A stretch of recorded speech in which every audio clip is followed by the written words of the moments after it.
주의 말씀은 내 발의 등이요 내 길의 빛이니이다. 오늘 이사야서 강의 59번째 시간입니다. 오늘은 지난 시간에 이어 이사야서 37장 14절부터 25절까지 살펴보겠습니다. 우리가 앞부분에서 우리 37장 배운 내용은 이제 사네립 왕이 히스기야 왕에게 최후 통첩의 편지를 보냈다라는 거기까지 했었잖아요. 사신들이 그걸 들고 왔잖아요.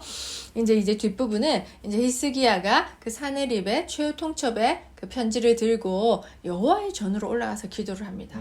그리고 하나님께서는 그 기도를 들으시고 히스기야의 기도에 응답하신다는 그 내용이 뒷부분에 이어지죠. 자, 우리 그러면 14, 15절 보겠습니다. 히스기야가 그 사자들의 손에서 글을 받아보고 여호와의 전에 올라가 그 글을 여호와 앞에 펴놓고 여호와께 기도하여 이르되 아멘. 이 히스기야는 사네립의 최후 통첩을 받고 나서 군대를 정비하거나 아니면은 무기 창고가 있는 데로 가서 그 무기를 확인한다거나 그런 인간적인 방법을 쓰지 않고 바로 그 즉시로 여호와의 전, 하나님 앞으로 달려간 것이죠. 그러니까 위기 상황에서 인간적인 방법을 선택하지 않고 하나님만을 전적으로 의지하는 모습을 보여주는 거예요. 그러니까 하나님은 이 히스기야의 이 행동을 너무나 기뻐 받으셨기 때문에 우리가 이사야의 이 지금 중간 부분에 이 이야기가 들어가 있는 것이죠. 그래서 히스기야가 그 즉시로 바로 하나님의 도움을 요청하고 하나님께서는 그걸 너무나 기쁘게 들으시고 응답하신다는 내용이잖아요. 그죠? 자, 우리 16절. 그룹 사이에 계신 이스라엘 하나님 만군의 여호와여 주는 천하 만국의 유일하신 하나님이시라. 주께서 천지를 만드셨나이다. 아멘. 아멘. 그러니까 히스기야가 자신의 역대 왕들과는 다른 행동을 보인 게 하나님이 누구신지를 너무나 잘 알고 있었던 거예요. 그렇기 때문에 그런 하나님께 도움을 요청할 수 있는 거예요. 우리가 도와줄 것 같지 않은 능력 없는 사람한테 우리는 도움 절대 요청을 안 하잖아요. 마찬가지로 히스기야 이전 시대의 왕들, 아하스 왕 이런 왕들은 하나님께 도움 요청하지 않고 강대국 애굽에게 도움을 요청했단 말이에요. 그죠? 그런데 히스기야는 하나님 누군지 너무나 잘 알고 있는 거죠. 어떤 하나님? 그룹 사이에 계신 하나님. 이 그룹이라는 것은 여러분도 아시다시피 성소에 보면 지성소라는 더 은밀한 곳이 있죠. 거기에 보면 법궤가 있는데 법궤 위에 그룹이 이렇게 날개 달린 그룹이 조각이 돼 있어서 금으로 천사죠 말하자면. 근데 이제 천사인데 이름이 그룹이라는 이름을 가지고 있는 천사예요. 스랍이라는 이름을 가진 천사도 있잖아요. 그 이사야 6장에 보면 그룹도 마찬가지로 천사예요. 천사 중에 한 일종인데 이름이 그룹이에요. 그래서 막 우리가 영어로 그룹 말고 그냥 이름이 그룹인 거예요. 이 천사가. 그래서 이제 법궤 위에 마주보도록 도격된 두 천사상으로서 하나님께서는 그 언약궤가 하나님의 임재를 상징하잖아요.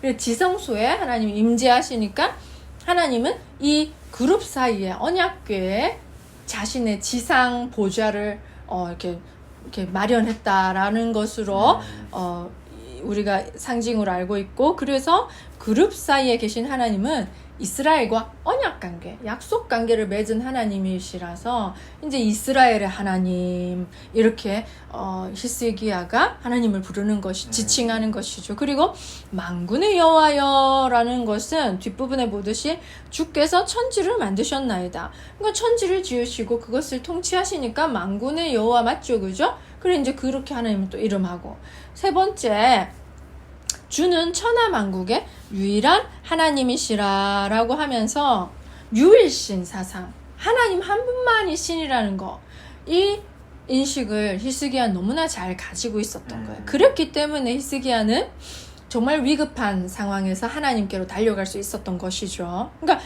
이 모습에서 우리도 정말 배워야 될 점이, 우리도 위급할 때 인간의 도움이나 인간의 해결 방법이 아니라 하나님께 기도하는, 그 굉장히 소극적이어 보이는 이것이야말로 가장 확실한 해결책이라는 것을 기억해 주시기 바랍니다. 네. 자, 우리 17절. 여호와여 귀를 기울여 들으시옵소서. 여호와여 눈을 뜨고 보시옵소서. 사네립이 사람을 보내어 살아계신 하나님을 회방한 모든 말을 들으시옵소서. 아멘. 자, 이제 히스기야가 하나님께 계속해서 간구를 드리죠, 그죠? 탄원을 하죠. 이제 히스기야 기도의 중심 주제는 하나님의 영광입니다. 하나님의 영광. 그러니까 하나님의 영광은 누구에 의해서도 훼손될 수가 없기 때문에 이 사네립이 자기 종도 보내고 자신이 편지도 보내면서 살아계시는 하나님을 회방했잖아요. 그러니까 하나님 이거 가만두고 보시면 안 되잖아요. 하나님의 영광이 훼손되고 있기 때문에 얘네들을 심판하셔서 하나님의 영광을 되찾으셔야만 하죠. 라고 이제 하나님 영광을 들어 호소를 하는 것이죠. 그래서 히스기야는 이 솔로몬 시대에 성전이 예루살렘 성전이 지어졌을 때 하나님께서 솔로몬에게 한 약속이 있단 말이에요. 역대하 7장 15절을 보면 이곳에서 하는 기도에 내가 눈을 들고 귀를 기울이리니라는 약속을 하셨어요. 하나님께서. 그래서 그 성전이 바로 그 성전이에요. 히스기야가 달려간 성전이 솔로몬 때 지은. 그러니까 그곳에서 하는 기도를 주님 보시고 들으시옵소서라고 약속의 근거에서 호소를 하는 것이죠. 그래서 이 사네립이 열국의 자신들이 정복한 모든 나라들의 죽어있는 우상, 신들을 이렇게 회방한 것처럼 살아계신 하나님을 감히 회방했으니 하나님 보고만 계시지 마시고 제발 이 적극적으로 개입하셔서 하나님이 살아계시다는 것을 입증하시옵소서라고 호소하는 거예요. 자, 우리 18, 19절.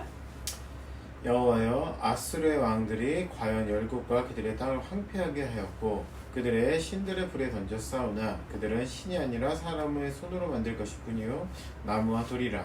그러므로 멸망을 당하였나이다.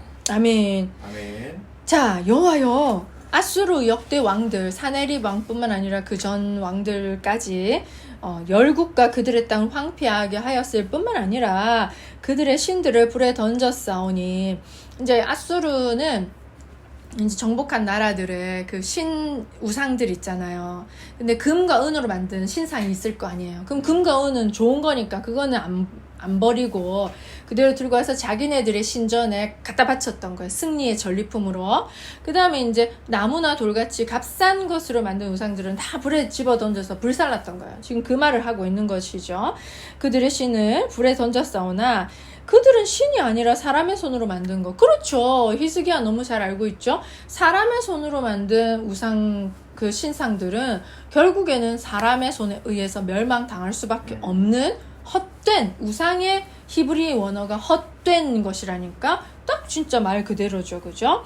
그래서 이것을 너무나 잘 지적하고 있는 것이죠. 자, 20절. 우리 하나님 여호와여, 이제 우리를 그의 손에서 구원하사 천하 만국의 주만이 여호와신 줄 알게 하옵소서 하니라. 아멘.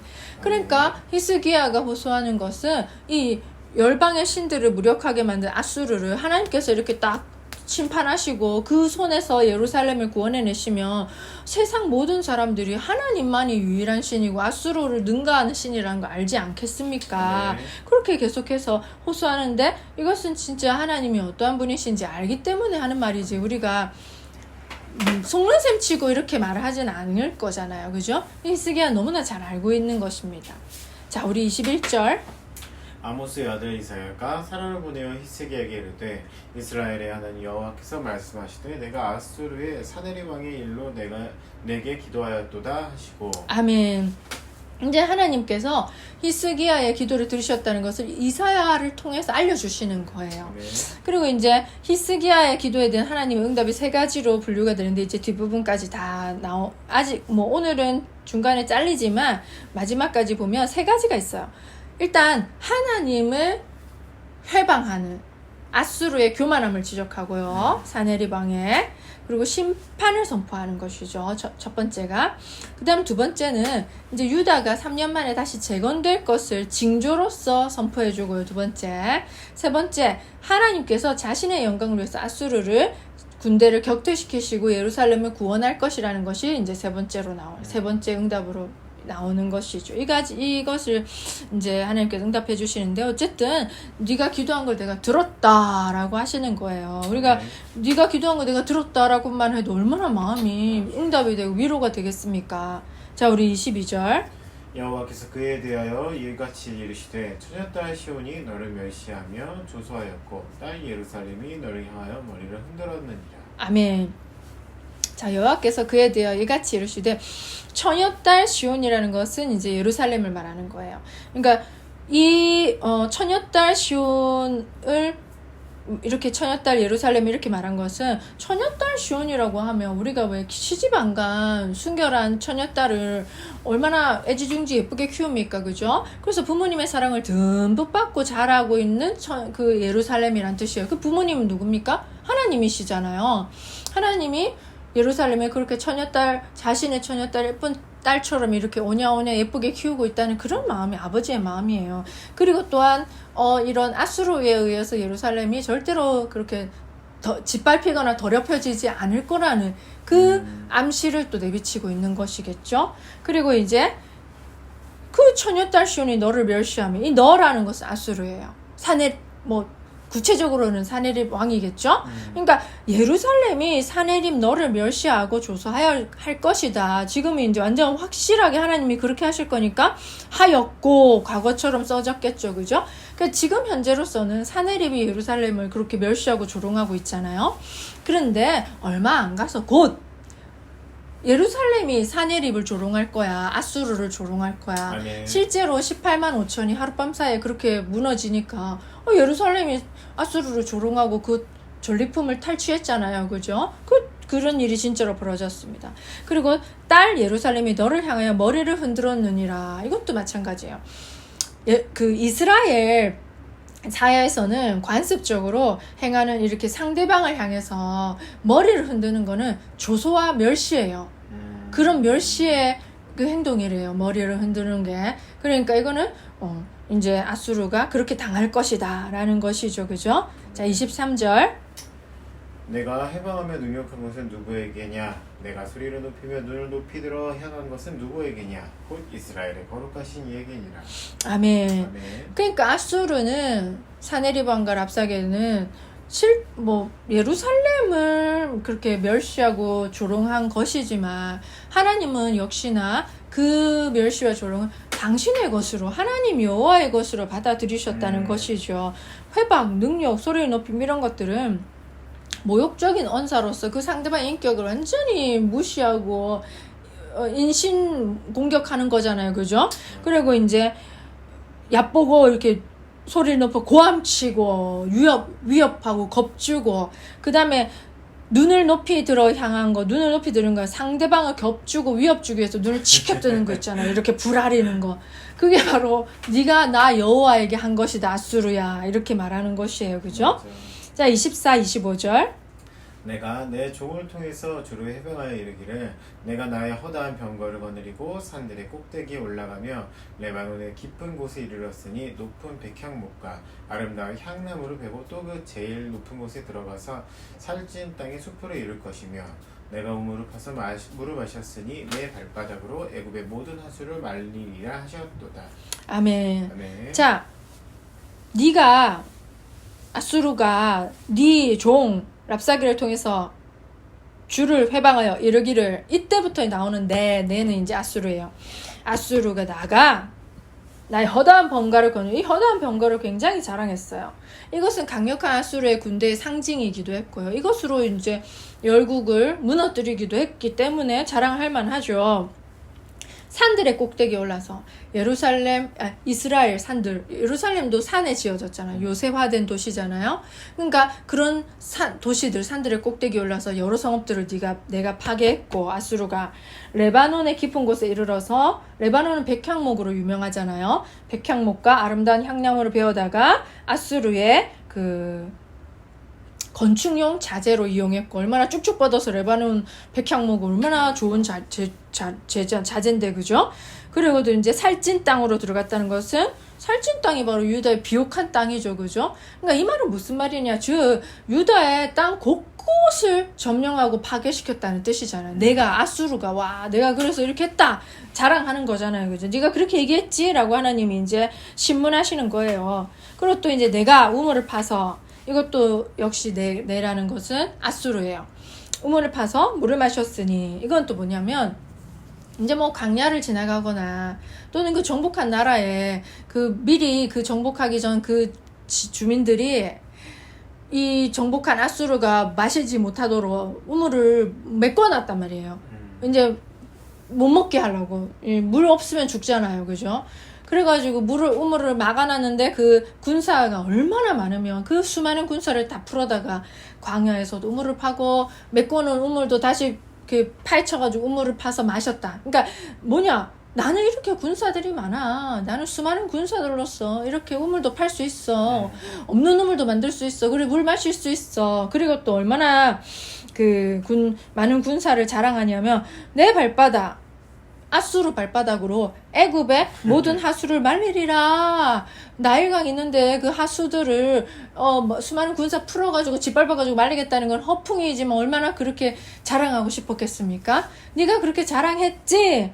근데 너 별 볼 일 없어. 너는 나의 심판의 막대기일 뿐이었어. 라고 하나님이 이제 아수르에게 혼을 내시는 꾸짖는 장면이에요. 그 뒤에 이제 이렇게 이어지면서 마지막에 18만 5천도 죽고 사내립도 돌아가서 자기 본국에서 아들들에 의해서 살해당하는 그런 이야기로 이제 37장이 마무리가 돼요. 오늘 여기까지 할 텐데 이런 걸 보면서 정말 히스기야에게 우리가 본받을 만하죠. 히스기야 왕이 뭐 그렇게 대단한 왕이었겠습니까? 아니에요. 비열하기도 했고 연약해서 좀 겁도 있었고 그랬단 말이에요. 그런데 그가 잘한 것은 위기의 상황에 하나님께 찾아간 것이죠. 아멘. 하나님이 누구신지를 너무나 잘 알고 하나님의 영광을 우리가 들어서 우리도 이 기도 배울 필요가 있어요. 하나님 보세요. 저 좀 응답해 주세요. 하나님 영광을 위해서라도 저를 구원해 주세요. 이렇게 하나님 믿는 사람이 이렇게 모욕을 당해도 되겠습니까? 우리가 하나님의 영광을 이렇게 중심 주제로 해서 하나님께 호소하며 하나님은 들어주신다는 것을 또 우리가 한번 배울 필요도 있는 거예요. 그래서 히스기야의 기도가 얼마나 하나님 기뻐 받으셨던지 이사야 선지자를 통해서 바로 내가 네 기도를 들었고 이렇게 응답하리라는 징조도 보여주시고 약속의 말씀도 주시면서 진짜 행해 주셨잖아요. 정말 이걸 통해서 우리가 알 수 있는 점은 히스기야도 이걸 강조하고 싶었던 거예요. 너희가 자꾸 애굽을 의지하고 사람들을 의지하고 하나님을 안 찾는데 하나님 한번 찾아봐. 히스기야 왕처럼. 그러면 응답해 주신다니까.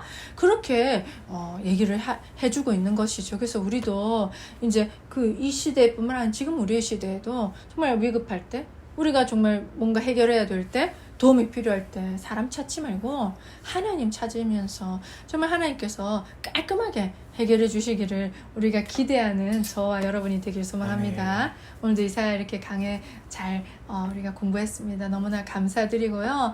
우리가 이렇게 이사야 공부할 때마다 시냇가에 심은 나무가 철을 따라 열매를 맺으며 그 잎사귀가 마르지 아니한 같은 형통의 복이 저와 여러분의 삶에 풍성하기를 축복합니다. 다음 이사야 시간에 뵙겠습니다. 안녕.